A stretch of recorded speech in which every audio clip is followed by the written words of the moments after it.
మొదటి అధ్యాయము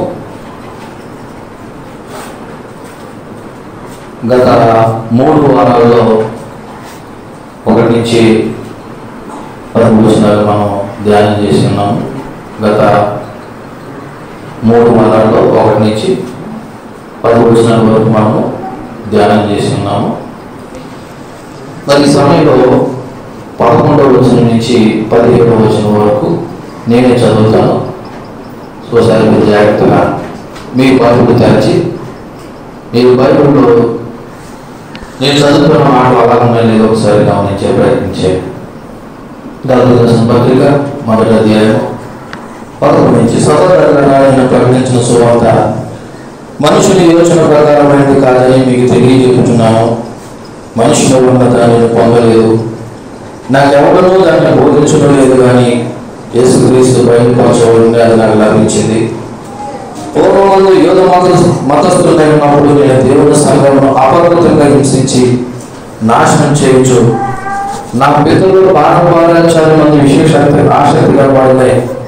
నా స్వజాతిలో నా సమాన వయస్కులైన అనేకుల కంటే యూదుల మతంలో ఆధిక్యత పొందిందని నా నడవడికి వచ్చి మీరు వింటిరి. ఆయనను తల్లి గర్భమందు పడినది మొదలుకొని నన్ను ప్రత్యేకపరిచి తన ఉపచేతనని పిలిచిన దేవుడు, నేను అన్ని జనులలో తన కుమారుని ప్రకటించబడని ఆయనను నా యందు బయలుపరపరిచినప్పుడు మనుష్య మాతృలతో నేను సంప్రదించలేదు. నాకంటే ముందుగా అపోస్తులైన వారి ఎదుగు యెరూషలేముకై వెళ్ళలేదు, కానీ వెంటనే అరేబియా దేశంలోకి వెళుతుని వెంబట దమస్కు పట్టణమునకు తిరిగి వచ్చింది. ప్రార్థన. పరిశుద్ధుడా, తండ్రి, మీ ఘనమైన నామాన్ని పొందను. మీరు మమ్మల్ని ప్రేమిస్తున్నందుకు, మమ్మల్ని రక్షించాలనేటువంటి ఆశ కలిగి ఉన్నందుకు, ఇది ఎప్పటికీ కూడా మా పట్ల శ్రద్ధ కలిగినందుకు వందనాలు చెల్లిస్తున్నా. మీరు మా కొరకు మరణించారు. మీరు మరణించడమే కాదు, మాకు రక్షణ విమోచన కూడా కలిగజేశారు. ఆ రక్షణ విమోచన లేని వారిని, కలిగి ఉన్నవారు దాన్ని కాపాడుకోవడానికి మీకు చూపించమని ఇప్పుడు మీ వాక్యంని ధ్యానం చేసుకుండగా మమ్మల్ని బలపరిచి మీ సర్వసత్యంలోకి ఇక్కడ నడిపించమని యేసుక్రీస్తునామములో ప్రార్థన అడిగి వేడుకొంచున్నాం తండ్రి, ఆమేన్. మంచిది సంగమా, ఒకసారి నేను మరలా గుర్తు చేస్తున్నాను ఇంతవరకు ఏం జరిగిందనే విషయాన్ని గుర్తు చేస్తూ, పౌలు భక్తుడు ఎందుకు ఈ పత్రిక గలతీ సంఘానికి రాయవలసి వచ్చిందనే విషయంలో 3 విషయాలు మళ్ళీ ఒకసారి గుర్తు చేస్తూ ఉన్నాను. పౌలు ప్రకటించిన బోధ సరైనది కాదని కొందరు గలతీలో యూదా మత నాయకులు తప్పుదారి పట్టిస్తున్నారు. ఎవరు ప్రకటిస్తున్న బోధ? పౌలు ప్రకటిస్తున్నటువంటి బోధ సరైనది కాదు అని కొందరు యూదా మత నాయకులు గలతీలో ఉన్నటువంటి సంఘానికి, మీ ముందు చెప్పిన గలతీలో ఒక సంఘం లేదు, 4 సంఘాలు కలిపి గలతీలో అనేటువంటి ఒక సంఘం కింద చెప్పడం జరిగింది.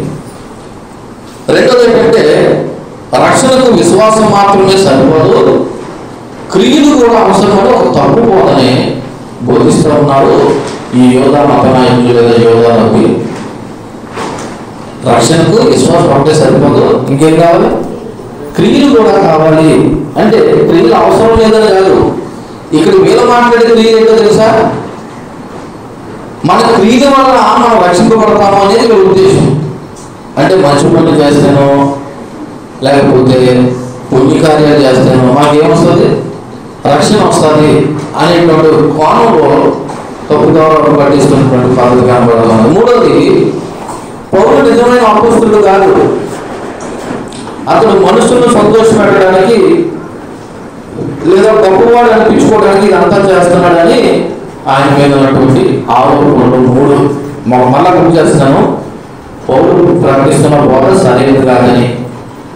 రెండోది, రక్షణకు విశ్వాసం మాత్రమే కాదు, క్రియలు కూడా అవసరమని.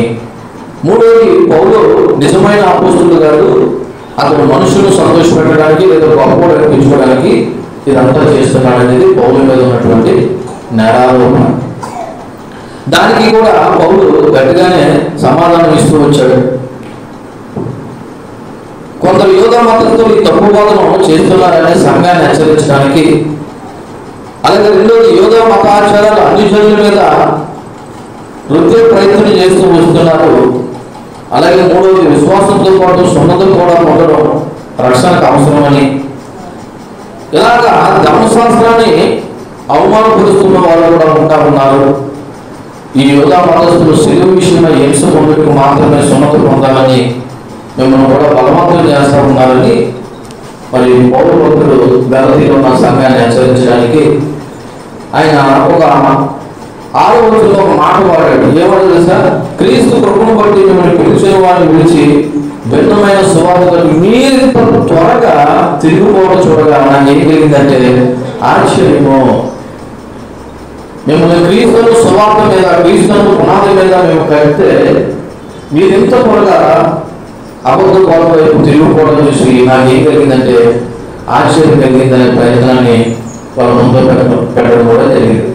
అయితే ఇప్పుడు మనం చదివినటువంటి 11వ వచనంలో ఆయన ఈ సువార్త ఏదైతే ఉందో ఆ సువార్తను నేను ఎలాగ పొందుకున్నాననే విషయాన్ని జ్ఞాపకం చేస్తూ ఉంటాడు. ఏమంటాడంటే, చూడండి, సహోదరులారా, నేను ప్రకటించిన సువార్త మనుషుని యొక్క యోచన ప్రకారమైన కాదని మీకు తెలియజెప్పుచున్నాను. మనుషుల వల్ల నేను దాన్ని పొందలేదు, నాకెవడనూ కూడా దాన్ని ఏం చేయలేదు, ఎవడనూ బోధింపడం లేదు. కానీ యేసుక్రీస్తు బయలుపరచడం వల్లనే అది నాకు లభించింది అనే విషయాన్ని ఆయన జ్ఞాపకం చేస్తున్నాడు. దేవునికి మహిమ కలుగును గాక. మీకు కొన్ని విషయాలు మీకు సమయంలో గుర్తు చేస్తా ఉన్నాను. నేటి స్థానిక పరిస్థితులు కానీ లేదా కొన్ని సంఘాలు ఈ విధంగానే ఉన్నాయి. ఎలా ఉన్నాయన్నది ఒకసారి నేను ముందుగా జ్ఞాపకం చేస్తూ నేను చెప్పాలనుకున్నటువంటి వర్తమానంలో 3 అంశాలు. ఒకటి, సువార్తకు మూలం మనుషులు కాదు, యేసుక్రీస్తే. సువార్తకు మూలం ఎవరు? మనుషులు కాదు, ఎవరు? యేసుక్రీస్తే. రెండవది, సువార్త యొక్క సందేశం కూడా యేసుక్రీస్తే.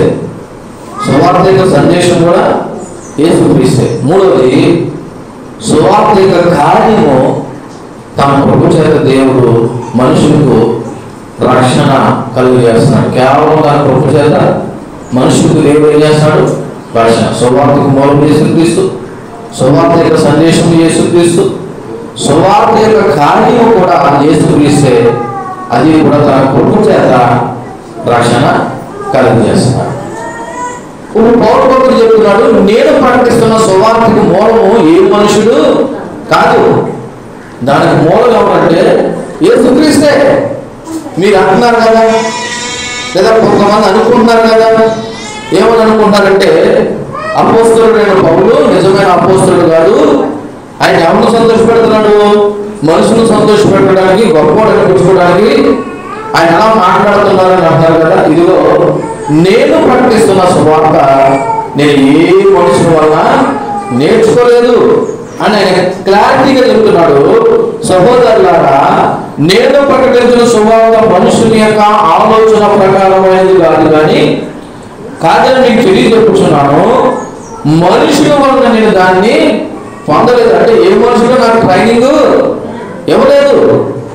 తర్వాత నాకెవడనూ కూడా దాన్ని ఏం చేయలేదు, బోధింపడం లేదు. కానీ యేసుక్రీస్తు బయలుపరచడం వల్ల మాత్రమే అది నాకు లభించింది అంటున్నాడు. మరొక మాట కూడా అక్కడే, ఎక్కడ 16వ వచనం కూడా చదువుతాం. ఆయనను నా యందు బయలుపరపడి తెలిసినప్పుడు మనుషులు మాత్రులతో నేను ఏం చేయలేదు, సంప్రదించలేదు. యేసుక్రీస్తును సువార్త ప్రకటించడానికి నేను ఎవరి దగ్గరికి వెళ్ళి నేను ఎవరిని ఏం చేయలేదు, సంప్రదించలేదు. మరి ఏం చేశాడంట? అక్కడ రాయబడిన మాట 17వ వచనం, నాకంటే ముందుగా అపోస్తలులైన వారి యొద్దకు కూడా నేను వెళ్ళలేదు, యెరూషలేముకు నేను వెళ్ళలేదు. కానీ అరేబియా దేశంలోకి వెళ్ళి తిని పిమ్మట దమస్కు పట్టణమునకు తిరిగి వచ్చి తిని. ఎందుకు అరేబియా దేశానికి వెళ్ళాడంటే, మరి చరిత్రకారులు పండితులు చెప్తున్న మాట ఏంటంటే, ఆయన 3 సంవత్సరాలు యేసుక్రీస్తు యొక్క పాదాల యొక్క ఆయన ట్రైనింగ్ తీసుకున్నాడు. ఆయన ప్రకటిస్తున్న సువార్త నేరుగా ఎవరు బోధించారంటే యేసుక్రీస్తు మాత్రమే బోధించాడు. ఆ మాటకు వస్తే అపోస్తలుల కంటే ఎక్కువ మరి పౌరు భక్తుడు యేసుక్రీస్తు దగ్గర నేర్చుకున్నాడనే చెప్పాలి. ఎందుకంటే యేసు ప్రభు యొక్క పరిచర్యలో అపోస్తలులు కూడా తిరుగుతూ నేర్చుకున్నామైతే ఈ ప్రత్యేకంగా ప్రభు పాదాల దగ్గర ఉండి నేర్చుకున్నాడు. తర్వాత ఆయన దమస్కుకు వచ్చాడు అనే విషయాన్ని మొదలుగా తన మీద ఎవరైతే అభియోగం చేశారో లేదా నేరారోపణ చేశారో వాళ్ళకి సమాధానం చెప్తున్నాడు. ఎందుకు ఈ మాట చెప్పాల్సి వచ్చిందంటే, ఇప్పుడు పౌరుల మీద ఏదో నిందేశారని కాదు, ఇప్పుడు ఆయన చెప్తున్న సువార్త నిజంగానే అంటున్నారు. అది పౌరులు నిజంగా అపోస్తలుడు కాదంటే వేరే విషయం, పౌరులు అపోస్తలుడు కాదంటే అది వేరే విషయం. కానీ ఇక్కడ పౌరులు చెప్తున్న సువార్త సత్యం కాదంటున్నారు. పైగా పౌరులు అంత క్లారిటీగా ఎందుకు ఈ మాట చెప్తున్నాడంటే, నేను మనుషుల దగ్గర నేర్చుకోలేదు బాబు ఈ సువార్త. ఎవరు నేర్పారంటే నాకు కేవలం యేసుక్రీస్తు వారు మాత్రమే నాకు నేర్పారు. అంటే నేను సువార్త ప్రకటిస్తున్నానంటే ఈ సువార్తకి మూలం ఎవరన్నమాట? యేసుక్రీస్తు. అయితే ఇక్కడ మరొకటి, కొంతమంది ఈ విధంగా ప్రకటన చేస్తూ ఉంటారు.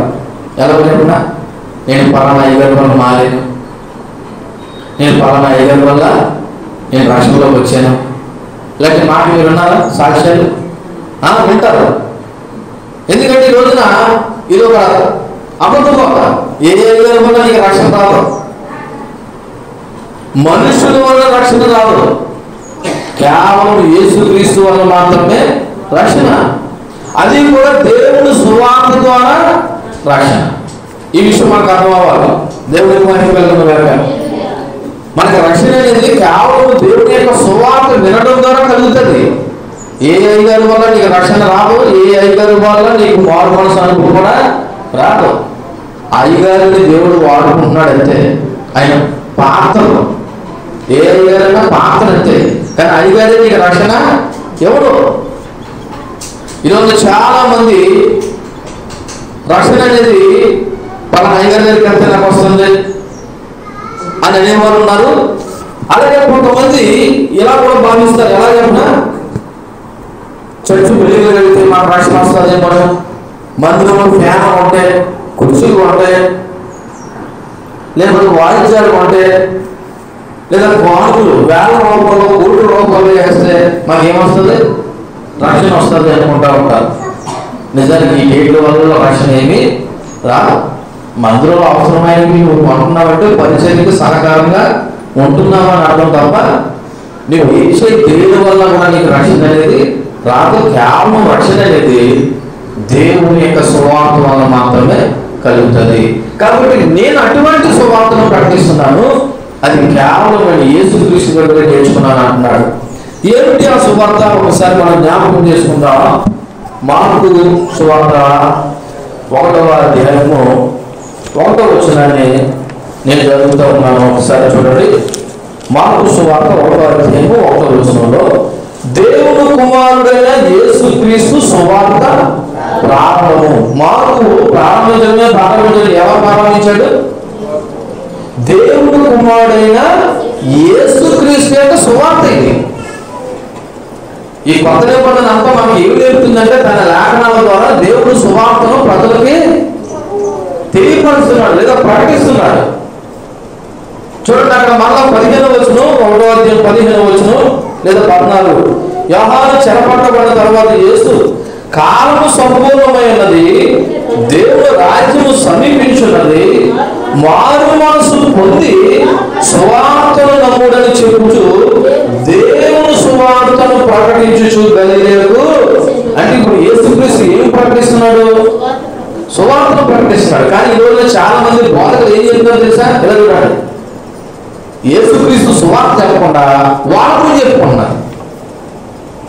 మీరు గమనించారు లేదా? యేసుక్రీస్తు గురించి చెప్పట్లేదు, వాక్యం చదువుతారు. మళ్ళా వాక్యం దగ్గర రావాలంటే మధ్యలో ఎన్నెన్నో తెలిసి ఇవన్నీ చెప్పుకొని నేను అది చేశాను, నేను ఇది చేశాను అని మనుషులు లేదా సేవకులు కొంతమంది ఎవరు చెప్పుకుంటున్నారంటే వాళ్ళ గొప్పలు చెప్పుకుంటున్నారు. నిజానికి ఏ సేవకుడైనా ఎవరి గురించి చెప్పడా? నీ గురించి ప్రస్తావన ఎందుకు వస్తుంది మధ్యలోనూ? అంటే నువ్వు ప్రకటిస్తున్నది ఏది మాట? దేవుడు సువార్త కాదు. చూడండి, ఇక్కడ దేవుడు ఏమి చెప్తున్నాడంటే, దేవుడు రాజ్యము సమీపించున్నది, మారు మనసు పొంది సువార్తను నమ్ముడని చెప్పుచు దేవుని సువార్తను ప్రకటిస్తున్నాడు. అంటే ఆయన కుమారుడు దేవుడి తండ్రి అయిన దేవుడి గురించి చెప్తా ఉన్నాడు. ఈరోజు సేవకులమైన మానవులు మేము ఎవరి గురించి చెప్పాలా? కుమారుడు పడుతున్న యేసుక్రీస్తు గురించి చెప్పాలా. మన గొప్పలు ఏమి చెప్పుకోవాల్సిన పని ఏమి లేదు. దేవుడి గురించి చెప్పేది సువార్త. నీ గురించి చెప్పుకునేది సువార్త కాదు, అది నీ సొంత డబ్బా అని చెప్పాలి. అర్థమవుతుందా? తర్వాత చూడండి 16వ వచనం. ఆయన గలిలయ సముద్ర తీరమును వెళుచుండగా సిమియోను, సిమోను సహోదరుడు ఆంద్రేయులు 16వ అధ్యాయము 15వ వచనం. మార్కు సువార్త 16వ అధ్యాయము 15వ వచనం. మరియు మీరు సర్వలోకములకు వెళ్ళి సర్వ సృష్టికి సువార్తను ప్రకటించండి. మీరు సర్వలోకానికి వెళ్ళి సర్వ సృష్టికి ఏం ప్రకటించాలి? సువార్తను ప్రకటించమని చెప్పాడా? అద్భుతాలు చేయమని చెప్పాడా? స్వస్థతలు చేయమని చెప్పాడా?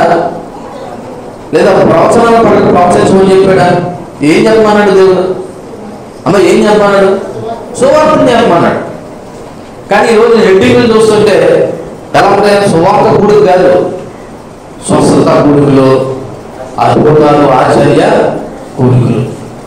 ఏది ముఖ్యమో అని చెప్పడం లేదు, ఏది ముఖ్యం కాదో అది చెప్పే ప్రయత్నం చేస్తారు. అలాగే సంఘం కూడా ఎలా ఆలోచన చేస్తారో తెలుసా? ఏది ముఖ్యమో అక్కడికి వెళ్ళడం లేదు, ఏది ముఖ్యం కాదో అక్కడికి వెళ్తున్నా. అర్థమవుతుందా? ఏది ముఖ్యమో మనిషికి, ఏది ముఖ్యం? దేవుని యొక్క సువార్త ముఖ్యం. ప్రభు కూడా అది ఆజ్ఞాపించాడు తన శిష్యులకి, మీరు సర్వలోకములకు వెళ్ళి దేవుని గురించి సువార్త ప్రకటించండి. నేను ఎందుకు సువార్త సువార్త సువార్త అన్నానంటే, సువార్త మాత్రమే మనుషుల్ని రక్షిస్తుంది, మనుషుల్ని మారుస్తుంది. కాబట్టి సువార్తకు మూలం ఎవరంటే యేసుక్రీస్తు.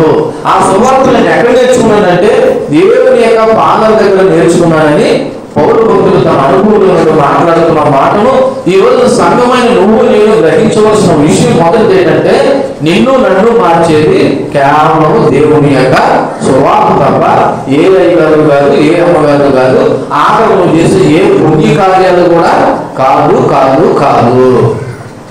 నువ్వు దేవుని సువార్తను వింటేనే, దేవుని సువార్తకు లోపడితేనే నీ బ్రతుకైనా నా బ్రతుకైనా మారతాడనే విషయం జ్ఞాపకం చేసుకోవాలి. అపోస్తలుల కార్యాలు 8వ అధ్యాయం 4వ వచనం చూడండి. అది యేసు ప్రభువు ప్రకటించిన సువార్త అయితే ఇప్పుడు అపోస్తలులు కూడా ఏం చెప్తున్నారో ఒకసారి చూద్దాము.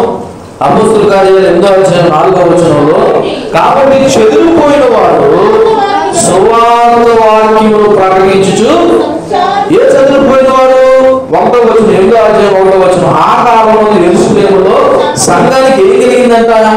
గొప్ప హింస కలిగిందంట. అంటే హింస అంటే చెప్పారు కదా, మణిపూర్ రాష్ట్రంలో ఎలాంటి హింస జరిగిందో అలాగా, అంతకంటే ఎక్కువనే చెప్పాలి. అలాంటి గొప్ప హింస జరిగినప్పుడు వీళ్ళు పారిపోయి దాపలేదంట. చెదిరిపోయిన వారు ఏం చేశారంట? ఆ సువార్త వాక్యమును ప్రకటించుచు ఏం చేశారంట? ఈయన కూడా ఏం చెప్పారు? అపోస్తలులు కూడా తర్వాత సువార్తనే చెప్పారు. 12వ వచనం కూడా చదవండి, అదే అధ్యాయము.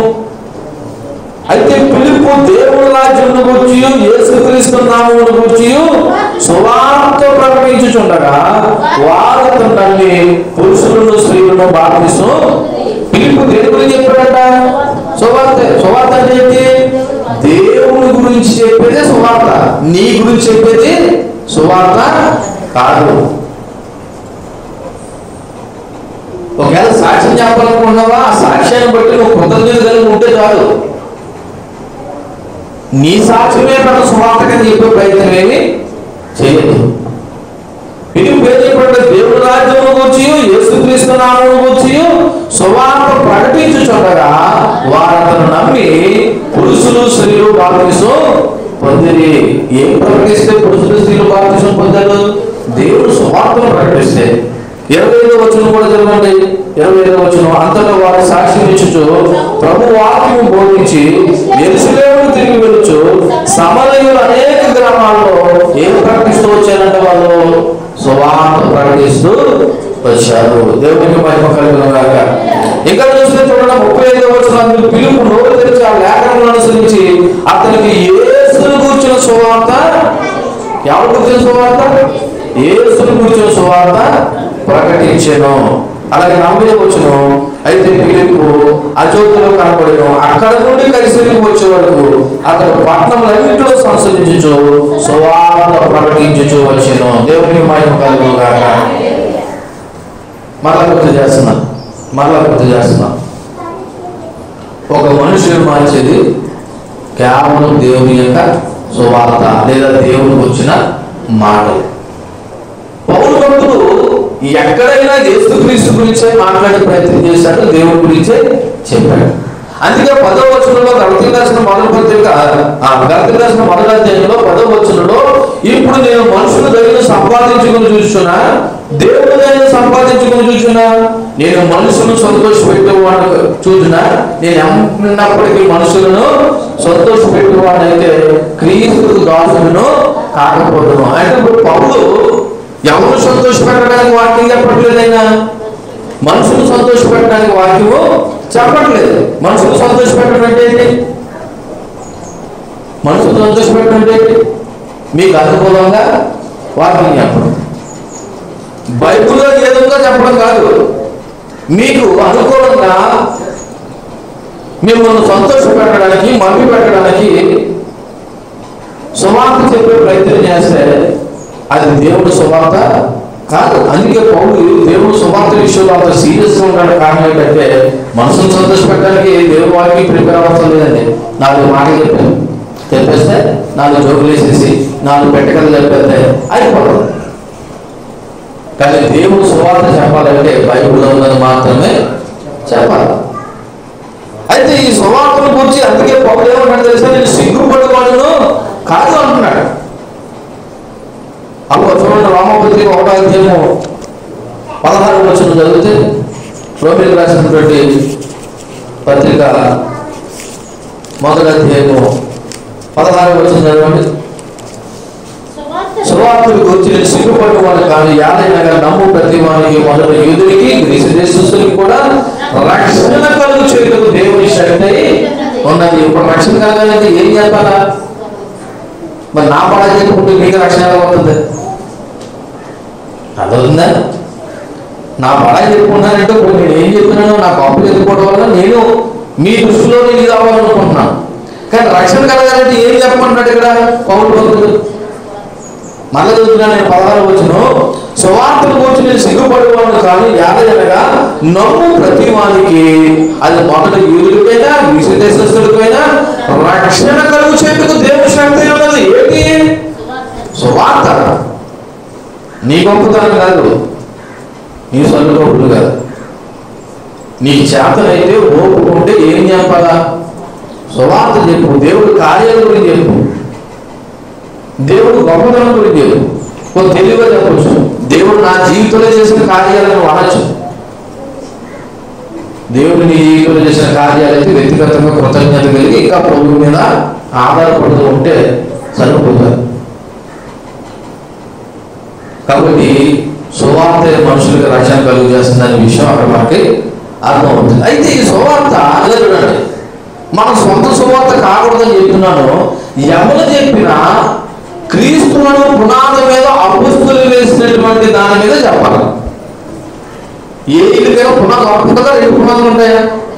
ఒకటే పునాది ఉండాలి. అవసరమైతే స్లాబ్ మీద slab, first floor, second floor, third floor అని ఉంటుంది. కానీ పునాది మాత్రం, ఇప్పుడు ఏ పాస్టర్ గారు చెప్పినా క్రీస్తును ఆధారం చేసుకుని క్రీస్తును పునాది మీద ఏం చేయాలి? వాక్యాన్ని చెప్పాలి. ఇప్పుడు యేసుక్రీస్తు పునాది అనుకుంటే అపోస్తలులు ఫస్ట్ ఫ్లోర్ ఏంటి? అపోస్తలులు ఫస్ట్ ఫ్లోర్, తర్వాత పౌలు గారి సెకండ్ ఫ్లోర్ అనుకున్నాం. అలా చెప్పుకోవడం వల్ల ప్రతి సేవకుడు అపోస్తలులు చెప్పిన సువార్తను ఆధారం చేసుకుంటే చెప్పాలి తప్ప నాకు నచ్చినట్టుగా నేను, మీకు నచ్చినట్టుగా మీరు చెప్పకూడదు. ఎందుకంటే ఎవరు చెప్పినా క్రీస్తును పునాది దగ్గరికి రావాలంతే. చదువున్న మాట ఎఫెసీయులకు రాసిన పత్రిక 2వ అధ్యాయము 20వ వచనం చదువుతాం. ఎఫెసీయులకు రాసిన పత్రిక 2వ అధ్యాయము 20వ వచనం, క్రీస్తు యేసే ముఖ్యమైన మూలరాయి ఉండగా ప్రవక్తలు వేస్తున్న పునాది మీద మీరు కట్టబడి ఉన్నారు. ఇప్పుడు ఎవరైనా ఏ పాస్టర్ గారైనా సంఘాన్ని కట్టాలంటే దేని మీద కట్టాలి? క్రీస్తును పునాది మీదే కట్టాలి. క్రీస్తును పక్కన పెట్టి, అందుకే చెప్తున్నాను, ఎవరు చెప్పినా వాక్యమే అనుకోకండి, ఏం చెప్పినా వాక్యమే అని అనుకోకండి. అది నేనైనా ఎవరైనా చెబుతున్న వాక్యము క్రీస్తును ఆధారంగా చేసుకుని చెప్తున్నామా లేదన్నది ఆలోచన చేయాలి. ఎందుకంటే ఎవరు వాక్యం చెప్పినా క్రీస్తును బండ మీదే, క్రీస్తును పునాది మీదే ఏం చేయాలా? వాక్యాన్ని నిర్మింపు చేయాలి. దేవుడికి మహిమ కలుగును గాక.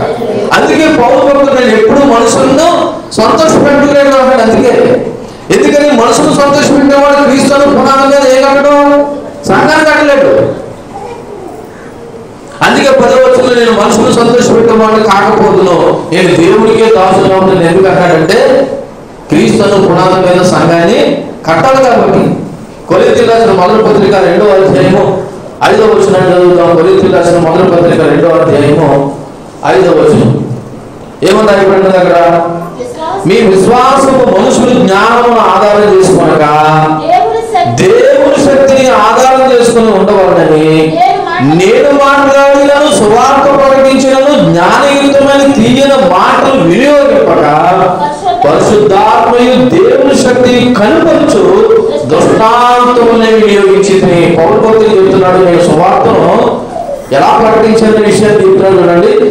మనుషుల జ్ఞానాన్ని ఆధారం చేసుకోకుండా దేవుని శక్తిని ఆధారం చేసుకున్నానని నేను మాట్లాడినను సువార్త ప్రకటించినను జ్ఞానయుక్తమైన తీయని మాటలు. కొంతమంది చాలా తీయగా మాట్లాడతారండి, వాక్యం చెప్తుండగానే అబ్బా ఇలాంటి పాస్టర్ గారికి, ఈ పాస్టర్ గారికి ఇంకెవరు మాట్లాడలేదన్నట్టుగా.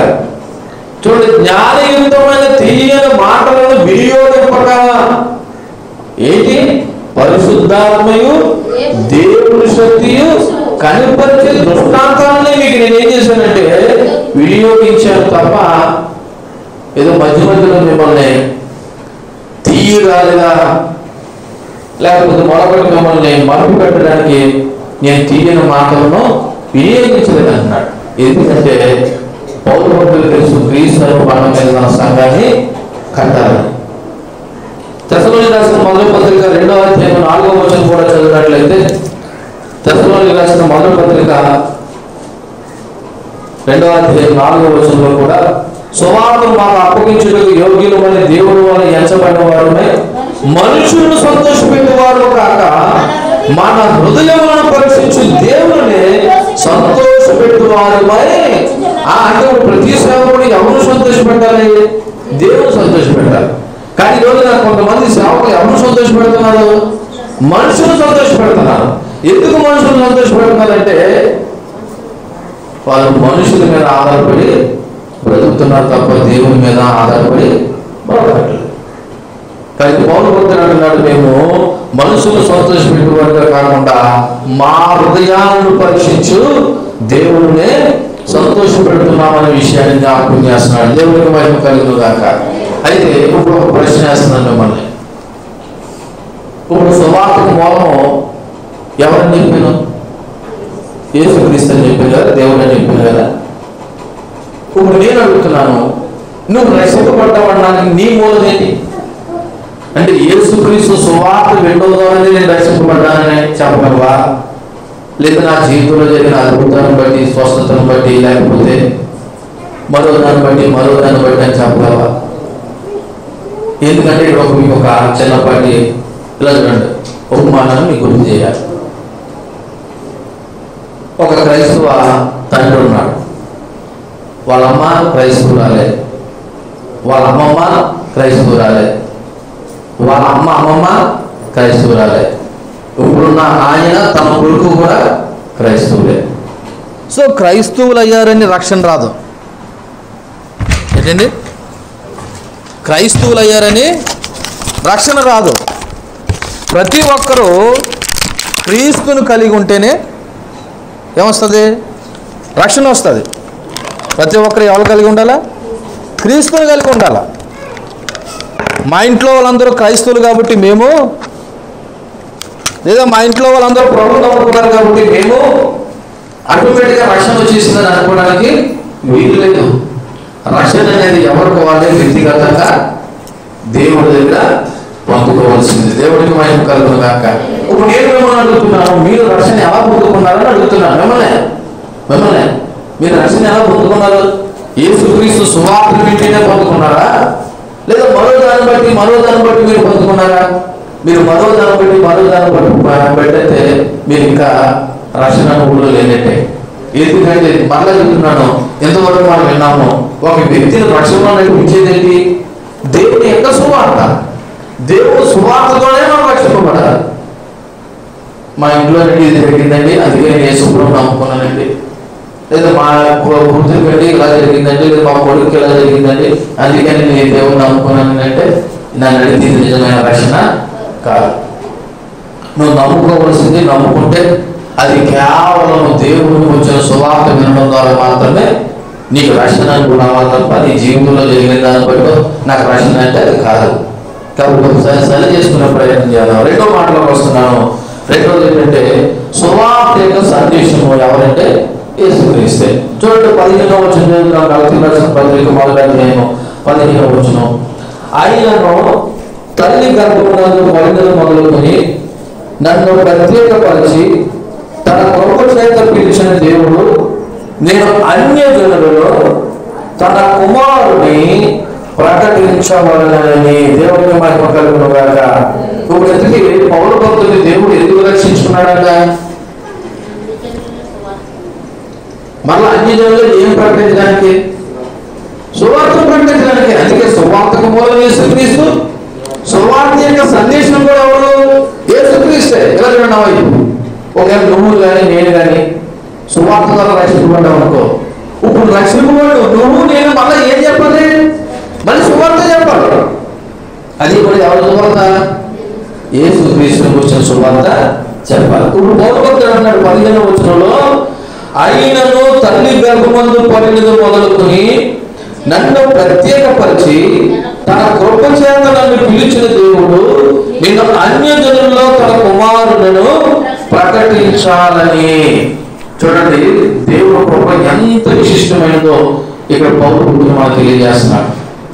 మన గత వారంలో నేను సిరిసిల్ల పట్టణానికి వెళ్ళినాను కదా, అక్కడ దైవజనుడు ఇలాగ అంటా ఉన్నాడు, తన సంఘాన్ని హింసించేవాడని పౌలు గురించి తెలుసుకుంటూ కూడా దేవుడు పౌలుని ఏం చేశాడట?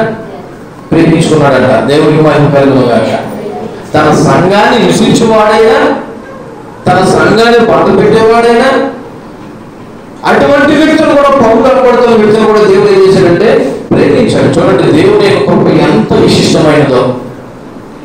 దేవుడు సంఘాన్ని హింసిస్తూ తనకి వ్యతిరేకంగా చెలరేగుతున్న పౌరుని దేవుడు పిలిచి తన హృదయాన్ని మార్చి క్షమించి తన స్వభావం కోసం నిలబడేలా చేసుకున్నాడు దేవుడు.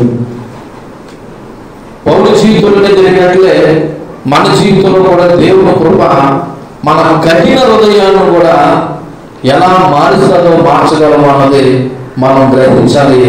అటువంటి అనుభవంలో నువ్వు నేను రావాలి. అయితే మన పాప స్వభావం నుండి పరిశుద్ధ స్వభావం కలిగి ఉండేలా దేవుడు మనల్ని మారుస్తాడు. పౌరులు కూడా అలాగే మార్చాడు. అదే అంటున్నాడు. చూడండి, పౌలు అంట తన సంఘాన్ని హింసించాడంట. చూడండి ఎక్కడది? 13వ వచనం. పూర్వం మందు యోధా మతస్థుడై ఉన్నప్పుడు నేను దేవుని సంఘమును అపరిమితముగా హింసించి నాశనం చేయొచ్చు. అపరిమితంగా అంటే ఇంక పరిమితి లేదు. ఇంక పొద్దులు లేస్తే సౌలు పని లేదా పౌలు పని ఏంటంటే దేవుని సంఘాన్ని హింసించడం. ఇంక ఇదే పని, ఇదో పనికి పెట్టుకుని ఉంటాయి. ఎప్పుడు పూర్వము యోధా మతస్థుడుగా ఉన్నప్పుడు. కానీ దేవుని వెతుక్కుంటూ మనుషులు వెళ్ళరు కానీ, ఇలా చూడండి, దేవుని వెతుక్కుంటూ మనుషులు వెళ్ళరు కానీ దేవుని మనుషుల్ని వెతుక్కుంటూ వస్తాడడానికి పౌలు యొక్క మారే విధానం మనకు సాదృశ్యంగా ఉంది. ఎందుకంటే దేవుడు కృపను పుట్టకపోతే అందరూ నిత్య నాశనానికి పోవలసిన వారినే. దేవుడు కృపను పుట్టకపోతే అందరూ ఎక్కడ పోవలసిన వారే? నిత్య నాశనానికి పోవలసిన వారినే. కానీ దేవుడు మొదటే మనం ప్రేమించాడు. యోహాను మొదటి పత్రిక 4వ అధ్యాయం 19వ వచనంలో ఆ మాట మనకి తెలియపరచబడుతుంది.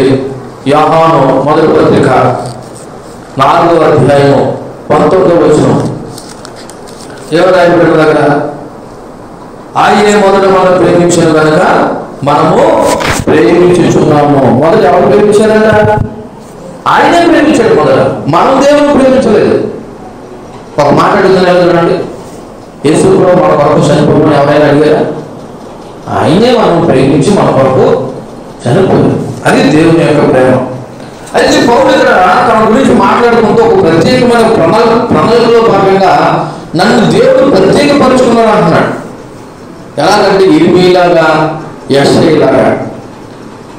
యెషయా కూడా గర్భంలో పుట్టగానే యెహోవా నన్ను పిలుచును, తల్లి నన్ను ఒడిలో పెట్టుకుని మొదలుకొని ఆయన నామమును జ్ఞాపకం చేసుకున్నాడని చెప్పేసి యెషయా 49:1 ఉంటుంది. ఇర్మీయా గురించి కూడా గర్భంలో నేను రూపింపబడక మునిపే నేను ఎరిగితిని, నువ్వు గర్భం నుండి బయటపడక మునిపే నేను నిన్ను ప్రతిష్ఠితులని జనములకు ప్రవక్తగా నియమించిందని ఇర్మీయా 1:5 ఉంటుంది. అలాగే పౌలు భక్తుని కూడా దేవుడు తన సువార్తను ప్రకటించడానికి ఏర్పరచుకున్నాడు. దేవునికి మహిమ కలుగును గాక. హల్లెలూయా. ఇప్పుడు సువార్త యొక్క సందేశం ఏంటంటే ఆయనని ఏం చేయాలి? ఆయన నామాన్ని ప్రకటించాలి. అన్ని జనుల్లో ప్రకటించడానికి పౌలు భక్తుని దేవుడు ఏర్పాటు చేసుకున్నాడు. ఇప్పుడు నేను మిమ్మల్ని అడుగుతున్నాను, రెండో ప్రశ్న. ఒకవేళ మీరే కానీ సువార్త వల్ల రక్షింపబడితే మీరు అదే సువార్తను ప్రకటిస్తున్నారా? అర్థమైందన్నమాట. మీరే కానీ సువార్త వల్ల రక్షింపబడితే మీరు పొందుకున్న రక్షణ ఎలా చూడండి. ఒక మాట, ఎవరైనా ఉచితంగా ఎక్కడైనా ఏదైనా ఒక విలువైనటువంటి గిఫ్ట్ ఇస్తున్నారు అనుకున్నాం, డబ్బులు ఏమీ తీసుకోకుండా ఊరకనే ఇస్తున్నారు. నిజానికి నువ్వు ప్రేమించి అందరికీ తప్పకపోతే నీ ఇంట్లో వాళ్ళకైనా చెప్తావు కదా, ఏమని? అమ్మ పలానా చోట పలానా ఆయన ఊరకనే డబ్బులు తీసుకోకుండా ఇంత సహాయం చేస్తున్నాడు, వెళ్ళు నాకు ఇచ్చినట్టు నీకు కూడా ఇస్తాడు అని చెప్తామని చెప్పమా? వెళ్తానో వెళ్ళకపోవడం తర్వాత విషయం. మరి అటువంటి ఇది నువ్వు రక్షింపబడితే నువ్వు పొందుకున్న రక్షణ సువార్తమానం నువ్వెందుకు నీ పొరుగు వారికి ప్రకటించడం లేదు? పౌరు భక్తుడు దేనివల్ల మారాడు? దేవుని యొక్క సువార్త. డైరెక్ట్గా ఆయన సువార్త వినకపోయినా ఆ దమస్కు పట్టణం నందు ప్రత్యేకింపబడి దేవుడు తనతో మాట్లాడిన దాన్ని బట్టి తర్వాత సువార్తను అర్థం చేసుకుని అదే సువార్తను దేవుడు పాదాల దగ్గర నేర్చుకుని అదే సువార్తను అన్ని జనులకు ఏం చేస్తున్నాడు? ప్రకటిస్తున్నాడు. అంటే నువ్వు సువార్త యొక్క సందేశం ఏంటన్నమాట? నువ్వు ఏ సువార్త అయితే ఉన్నావో అదే సువార్త నువ్వు ఏం చేయాలా? ప్రకటించాలి. మరి మనం దేన్ని ప్రకటిస్తున్నాం? లేని విషయాలు చెప్పమంటే మన తర్వాత అది జరిగిందో జరగలేదనే విషయం పక్కన పెడితే ఇంక అటువంటి చెప్పాలంటే మన తర్వాత. కాబట్టి రక్షింపబడిన మనము దేని గురించి చెప్పాలి తెలుసా? దేవుని యొక్క సువార్త గురించి చెప్పాలి. మూడోది నేను చెప్పి ముగించే ప్రయత్నం చేస్తాను. మూడోది ఏంటంటే సువార్త ద్వారా కానీ ఒకవేళ కార్యం నీలో జరిగితే నీలో ఏం కలుగుతుంది తెలుసా? మారు మనసు అనుభవం కలుగుతుంది. ఏం కలుగుతుంది? మారు మనసు. ఎందుకంటే చూడండి, ఇదే పౌలు భక్తులు 13వ వచనం 1వ అధ్యాయం 13వ వచనంలో పూర్వమందు యోధా మతస్థుడై ఉన్నప్పుడు, అంటే పూర్వం ఏ మతస్థుడు? యూదుడు. ఇలా చూడండి, మతంలో ఉన్నవారు పుణ్యం మార్చుకుంటారు, యేసుక్రీస్తులో ఉన్నవారు అన్ని మార్చుకుంటారు. ఇలా చూడండి, మతంలో ఉన్నవాడు పుణ్యం మార్చుకుంటాడు, అది నచ్చింది మార్చుకుంటాడు, నచ్చలేంది మార్చుకోడు. కొంతమంది తాగుడు మానేయాలనుకుంటే మానేస్తారు, తాగాలనుకుంటే. కానీ క్రీస్తులో ఉన్నవాడు ఇంకెప్పుడు అలా అనుకోవడానికి లేదు. అందుకే మతం అనేది నేను సంపూర్ణంగా మార్చదు, యేసుక్రీస్తులో మాత్రం నువ్వు సంపూర్ణంగా మార్చబడతాం. ఈయన పూర్వం యోధా మతస్థుడుగా ఉన్నప్పుడు ఏం చేశాడంట? నేను దేవుడు సంఘాన్ని అపరిమితంగా హింసించి నాశనం చేయొచ్చు, నా పితరుల పారంపర్య ఆచార్యం ఉందో, అంటే వాళ్ళ పితరులు ఏదైతే ఆచారం ఉందో దాని యందు విశేష ఆసక్తి గలవాడే నా స్వజాతీయులలో నా సమాన వయస్కులైన అనేకుల కంటే యూదుల మతంలో ఆధిక్యత నొందుతుందని నా నడవను గురించి మీరు విన్నారు. ఇది పౌలు గురించి అనేవారు అంటారే, ఉంటే పౌరులు అన్నాడు రా. చూడు, మతం పట్ల ఎంత శ్రద్ధ కలిగి ఉన్నాడో, భక్తి కలిగి ఉన్నాడో. మీరు ఉన్నారు, ఆయన తోటి మనుషులే మీరు ఉన్నారు, ఆయన చూడండి అని అంత గొప్పగా చెప్పేంతగా ఉండేవాడట ఎవరు? పౌలు. కానీ తన మాటలో ఉన్నంతసేపు అతనికి ఏం కలగలేదంటే రక్షణ లేదు. యేసుక్రీస్తు వస్తేనే ఏం కలిగింది? రక్షణ కలిగింది. అంటే సువార్తిక కార్యం ఏం కలుగుతుంది చేస్తుందంటే నీకు రక్షణ కలుగు చేస్తాను, నీకు మారు మనసును కలుగు చేస్తాను. ఈరోజు చాలా మంది మతంలో ఉండాలనుకుంటున్నారు. ఎక్కడ ఉండాలనుకుంటున్నారు? మతంలో ఉండాలనుకుంటున్నారు. మీరు మతంలో ఉండద్దు, యేసుక్రీస్తు మార్గంలో ఉంటాం. దేవునికి మహిమ కలుగును గాక. ఏ మార్గంలోను? యేసుక్రీస్తు మార్గం. ప్రభు మతాన్ని స్థాపించడానికి రాలేదు. ఆయన తన మార్గాన్ని బయలుపరిచి, ఇదిగో నేను నడిచినట్లుగా, నేను జీవించినట్లుగా, నేను బ్రతుకున్నట్లుగా మీరు బ్రతకండి అనే ఒక మార్గాన్ని చూపించినట్లయినా ఈ లోకానికి వచ్చాడు. దేవునికి మహిమ కలుగును గాక. ఈరోజు చాలా మంది క్రైస్తవులు అనబడుతున్న వారు మతంలో ఉందాం అనుకుంటున్నారు. అంటే తెలిసి అలాగే మతం అంటే మా అయ్యగారు ఇలాగే ఉండమని చెప్పారు. ఎవరు చెప్పారంటే ఇలా అయ్యగారు చెప్పారు. కొన్ని డినామినేషన్ పేరు చెప్పకూడదు, కానీ వాళ్ళ దేవుడి కంటే ఆ అయ్యగారినే ఎక్కువగా ఏం చేస్తారు? పూజిస్తూ ఉంటారు. అంటే వీళ్ళందరూ ఎక్కడ ఉన్నారనమాట? మతంలో ఉన్నారు. అయ్యగారు ఎక్కడ చెప్పడం మీకు ప్రారంభంలో అని చెప్పాను, ఏ మనుషుల వల్ల రక్షణ కలగదు. ఎవరి వల్ల కలుగుతుంది రక్షణ? మరి యేసుక్రీస్తు వల్ల రక్షణ కలిగితే నువ్వు యేసుక్రీస్తు ఎప్పుడు ఉంటావు కదా. అంటే నువ్వు ఇంకా ఎక్కడ ఉన్నావు అనమాట? మతంలో ఉన్నావు. మతంలో ఉన్నవాడు పుణ్య మార్చుకుంటాడని ఎందుకన్నా తెలుసా? అది నచ్చితే మార్చుకుంటే, నచ్చకపోతే అలాగే ఉంటాడు. కానీ యేసుక్రీస్తు మార్గంలో ఉన్నవాడు అన్ని మార్చుకునే ప్రయత్నం చేస్తాడు దేవునికి అనుకూలంగా. దేవునికి మహిమ కలుగును గాక. ఈరోజు చాలా మంది క్రైస్తవ సంఘాలు కూడా మతం ముసుగులో ఉన్నాయి. ఈ సంఘాన్ని స్థాపించిన అయ్యగారు ఎలా ఉండమన్నాడు, ఆ సంఘాన్ని స్థాపించిన అయ్యగారు అలా ఉండమన్నాడు.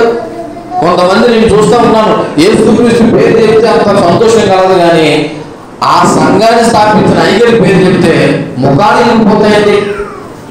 అంటే ఎక్కడ ఉన్నారు, ఏ మార్గంలో ఉన్నారని నాకు అర్థం అవ్వట్లేదు. సంగమా, మనం ఆలోచన చేయండి. ఇక్కడ నేను మూడో ప్రశ్న వేస్తున్నాను. ఎందుకు నువ్వు మారు మనసు పడదేవా? ఎందుకని మారు మనసు పడదేవా అడుగుతున్నాను తెలుసా? పౌలు పూర్వం యోధ మతస్థుడై ఉన్నప్పుడు తనలో ఏ పశ్చాత్తాపం కనబడలేదు. చంపడమే ఒక ప్రాణాధారం అన్నట్టుగా ప్రయత్నం చేశాడు. కానీ తనలో మారు మనసు కలిగింది, పశ్చాత్తాపం చెందాడు. ఇదిగో ఏ సంఘాన్ని అయితే హింసించాడో ఆ సంఘం కొరకు చెప్పలేనని రెడీగా ఉన్నాడు. అంటే పౌరుడు ఏం కనపడదు? మారు మనసు అనుభవం కనపడదు. ఒకప్పుడు పౌరు స్థితి వేరు, ఇప్పుడు పౌరు స్థితి వేరు. ఒకప్పుడు పౌరు జీవితం వేరు, ఇప్పుడు పౌరు జీవితం వేరు. ఎందుకంటే ఆయన సువార్త వల్ల పట్టబడ్డాడు, సువార్తను ప్రకటిస్తున్నాడు. తనలో ఒక రకమైన మారు మనసు కలిగింది.